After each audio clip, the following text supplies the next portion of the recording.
one of the hardest jobs known to mankind is being a member of the playoff committee. So currently, the playoff committee is tasked with having to wrestle through this very, very tough weekend that just occurred, where we saw teams like Indiana, Alabama, Ole Miss, BYU, Colorado, all losing. All of these teams, and A&M, all these teams are top 16 teams in the previous rankings. They all lost. And one thing's for sure, A&M's going to drop, Colorado's going to drop, BYU, all these teams are going to drop. And the question is, how do things shake out from there? My honest expectation is Oregon, Ohio State, Texas, Penn State, they stay put. Notre Dame moves up to 5. I think you move A&M up to 6, right? Maybe Georgia to 6. If not, Georgia to 7. These teams move up. Tennessee to 8. Boise State to 9. SMU to 10. Then the question becomes, where do the rest of these teams go, right? With Bama falling out and Ole Miss falling out and BYU falling out, Colorado falling out. Where do the rest of these teams go? Where does Indiana go, right? The decision the committee has to make is essentially between Indiana, Clemson, and South Carolina, who is the last team in as an at-large bid? Because people tend to forget, right? We're at Clemson Station. Clemson, if you move them up, right, dropping those teams that have all lost, aside from Indiana, out of the top 12, Clemson's the 12th team, ranked. But they would miss the playoffs. They'd be the first team out due to the Big 12 having to get that automatic bid, right? Or the next conference champion, but it's not going to be Army. It'll most likely be Arizona State or the winner of the Big 12, whoever that may be. So the question the committee now has to answer is who deserves the final spot into the playoffs between Indiana, Clemson, and South Carolina? Or is Indiana a surefire team and they're not even on the outside looking in? Or the last team in. It's Tennessee. It's Tennessee the last team in. And that's what we have to see from the committee. It's going to be a very interesting playoff scenario. But if, in all honesty, I think with this loss to Ohio State, Indiana, with their strength of schedule and who they've played compared to Tennessee, who has a tremendous resume, having beaten ranked teams like NC State, having beaten ranked teams like Alabama, great teams like Florida, losing to Georgia, playing the SEC, beating Oklahoma, having good wins under their belt, they should be ranked above Indiana. So the question is, who's the last team in? A lot of people think that the Clemson-South Carolina game is a play-in game for an at-large bid. But the reality of the situation is we don't really know, and that's what we'll find out with the committee announcing their new set of playoff rankings tonight at 7 p.m. And so as it stands, the debate, we'll just stick it with Clemson, South Carolina, Indiana. Who's that last at-large bid? Indiana has the record to show for. They're 10-1, right, with their only loss coming against Ohio State. But their knock is their strength of schedule is horrible, mainly because their non-conference scheduling was a disaster class. Maybe they thought the Big Ten would be better than what it was. Clearly it wasn't. They scheduled teams like Western Illinois, FIU, and the Charlotte 49ers. Then you have Clemson, who is 9-2 in the ACC, right? The worst conference amongst the three, we can say. But they scheduled hard out of conference. Granted, Citadel was not a great conference schedule, right? It's their one, whatever. But they scheduled Georgia, who they lost to, and then they have South Carolina coming up next weekend. And then South Carolina, one of the hottest teams in football, winning 5 straight, beating a ranked Texas A&M, Vanderbilt, Missouri, having beaten Oklahoma, narrowly losing to Alabama. They're 8-3, and they scheduled weaker non-conference games against Akron and Old Dominion, but then they have and Wofford, but then they have Clemson coming up on the schedule, right? And so when you look at the situation that all 3 of these teams are in, it's a matter of who do you reward, right? Let's say, for the sake of argument, we'll be comparing Indiana and Clemson if Clemson beats South Carolina, and then Indiana, South Carolina if South Carolina beats Clemson. When you look at the Indiana-Clemson situation, it's do you reward an 11-1 Big Ten team who played a much tougher conference, right? Let's just be honest. The Big Ten is a lot better than the ACC in terms of top to bottom. Do you reward an 11-1 Indiana who had a bad strength of schedule and who scheduled horrible out of conference? Do you reward an 11-1 team in a better conference over a 10-2 team that scheduled impossible games out of conference, right? They beat a top 50, they would beat a top 15 team at the time in South Carolina, most likely the 13th team in the rankings in South Carolina. And then they would have lost against number 1 Georgia, a team that could actually win the SEC championship.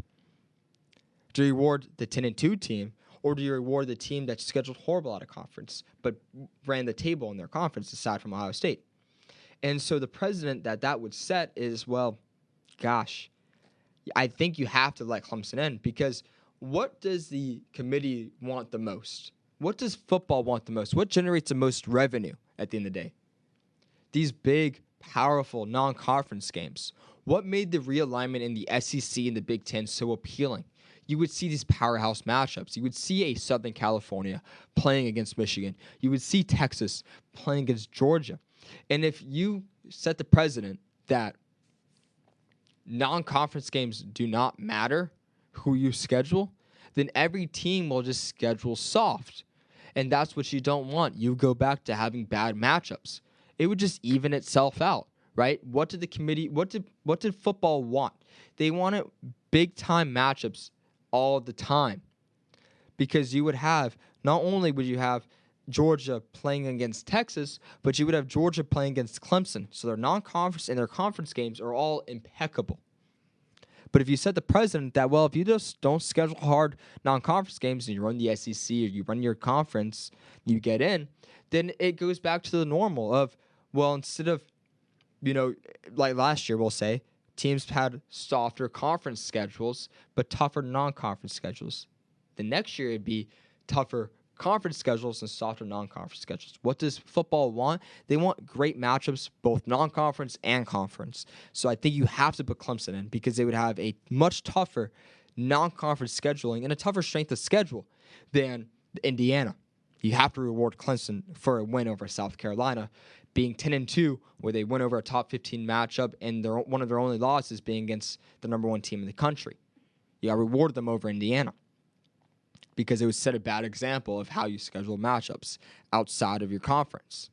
If South Carolina, though, beats Clemson, and they're 9-3, winning 6 straight, having, I think, a top 10 strength of schedule in the country, beating a ranked Missouri, beating a ranked Vanderbilt, beating a ranked Texas A&M, beating a ranked Clemson, losing to Ole Miss, losing to Alabama by 2, losing to LSU by 3 in a game in which they should have won if Lenore Sellers, their starting quarterback, didn't miss a game.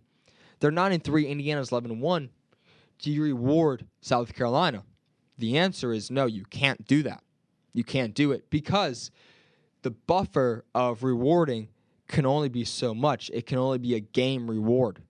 It can only be a game reward, because it is truly hard to punish a team for, again, going 11-1. It's easy to say, well, one loss was a debatable move, and I compare it to every conference. When I look at every strength of schedule, when I look at every conference and just how I view them, one game you can debate. 2 games, no matter what, you can't. You can't debate it, okay? And I think the perfect example is looking at the ACC, right? Look at SMU. People were very disappointed with the rankings last week that has SMU ranked number 13, who is, at the time, they were 9-1 with their only loss coming to BYU, having beaten teams like Louisville and Pittsburgh, right? And people are saying, well, SMU deserved to be ranked higher than, one loss SMU should be ranked higher than a 2-loss Tennessee. But the thing is, Tennessee plays in a much tougher conference, and they played better teams. And you have to give them a barrier of losing, right? And so that buffer comes in at 1 game. So if you have 2 losses, you get the buffer over a 1-loss team. But if you have if 1 loss differentiates you, okay, that's fine. But if 2 losses differentiate you, then you have to go with the team with the better record. No ifs, ands, or buts. Because at the end of the day, when you look at the conferences, Big Ten, SEC, they're both very comparable in terms of they're regarded as the toughest 2 conferences in football, right? And you have to give the barrier to Indiana over South Carolina, who, although they played a weak strength of schedule, played probably the worst teams in the Big Ten, aside from Ohio State, because they missed out on Penn State. You have to give Indiana the nod still, because it's a 2-game barrier, 2-game advantage. So all in all, we'll see what the committee presents. But right now, it seems like the last team in as an at-large bid will be Indiana. And the 2 teams vying to be the first ones out are Clemson and South Carolina. But if Clemson beats South Carolina and they're 10-2, and Indiana beats Purdue and they're 11-1, you have to give Clemson the edge in the last at-large bid over Indiana, because Clemson played a tougher non-conference schedule by a mile compared to Indiana, and they would have a very good win, probably the best win between the 2 teams over South Carolina than Indiana would have had against, we'll say, Michigan, who has like 5 losses, possibly 6 if they lose to Ohio State. You have to give Clemson a nod, okay? Because if you don't rank them, you set the precedent of non-conference games don't matter, which entirely do.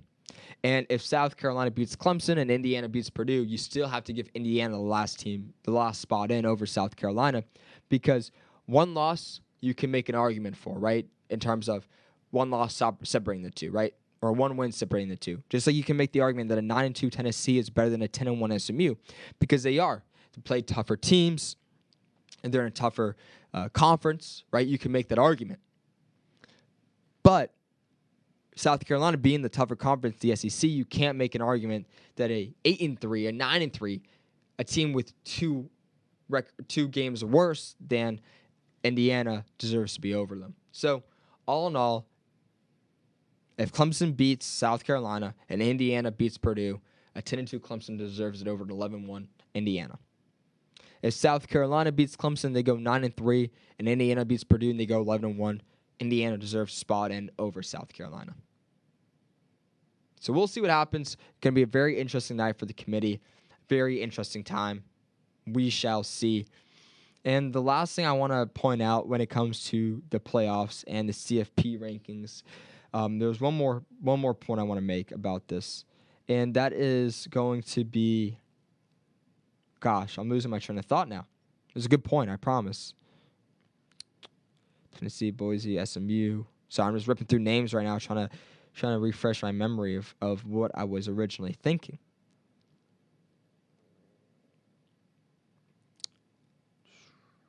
My mind is really shifting away from me. I do not remember what I was going to say.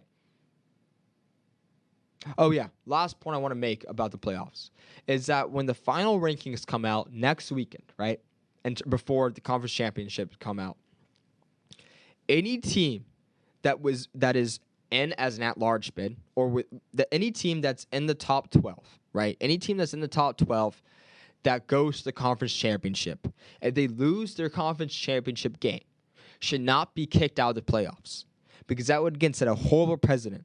Because as Lane Kiffin said before, teams were afraid of going to the SEC championship because they thought if they picked up a third loss in the SEC championship, they would be kicked out over a 2-loss SEC team. And you do not want teams tanking or manipulating ways they win games because they get punished for going to the conference championship. No team should ever be punished for going to the conference championship and losing. So if you are in at the end of the final regular season game, if you are in the playoffs, you should remain in the playoffs. You should not be. The only way you should be kicked out of the playoffs is if a team that is ranked outside the top 12 wins the conference championship, gets the automatic bid, and the team they beat is, let's say, ranked in the top 12 above that top 12 team, and they end up falling, right? So here's my perfect example. Here's my perfect example of that. Let's say this happens. Texas beats A&M, let's say Texas A&M beats Texas, right? And Texas falls to 10-2. They're in the playoffs still. Georgia is sitting in the playoffs, and they beat Georgia Tech. They're 10-2. A&M is still on the outside looking in, even with a win over Texas at 9-3. Texas A&M then goes and beats Georgia, right? And they get an automatic bid. Texas A&M makes the playoffs. Georgia loses A&M, but they're ranked high enough at 10-2. Let's say after they beat Georgia Tech, Georgia's ranked 10-2, and they're the 5th best team. And they lose and they fall to 9. Georgia, Texas, A&M all make it because A&M was that wild card that won the conference champion. They get in. SMU, let's say they're an automatic team, right? Let's say they play Miami in the ACC championship. Miami wins the ACC championship. SMU loses. Entering that championship matchup, let's say SMU was number 10 in the country, but due to A&M, or let's say they're number 12 in the country, but due to A&M winning their conference champion and propelling a team below them into it and making Georgia knock SMU out, that's perfectly okay. SMU gets knocked out. But in no way, shape, or form should a team be punished. So let's say SMU is currently, again, I would love for Clemson to make it as an at-large bid. But let's say SMU was the last team in as an at-large bid, right? And they play Miami in the conference championship, and all the teams that are in the conference championships, they all win it. Like the highest teams win it, right? And no movement occur. No teams under that top 12 threshold move up, right? Because they won their conference championship, right? Let's say that does not happen. Let's say A&M doesn't win the SEC championship, whatever. We'll say SMU is the last at-large bid, and the first team out is Clemson, right? If SMU goes and loses to Miami in the conference championship, SMU should remain in the playoffs over Clemson. No ifs, ands, or buts. The only way you should get kicked out for losing your conference championship is because a team ranked below you wins their conference championship, and an at-large bid, a team that we thought was going to win their conference championship, happens to move you out, right? But if you're an at-large bid and you lose your conference championship game, no team below you should jump above you as an at-large bid, right? If they jump above you because they won their conference, okay. If they jump above you because you suffered a loss and they just didn't have to play and they are ranked below you entering that conference championship game and then they jump you because you lost, that should never happen. You shouldn't be punished for losing in your conference championship game. You should never be punished unless a team ranked below you wins their conference championship game, making a higher at-large bid move down and making you move out. So that's my opinion on how it all works out. Very intrigued to see what happens. Keep an eye on Clemson, Indiana, and South Carolina when it comes to where the at-large bid falls.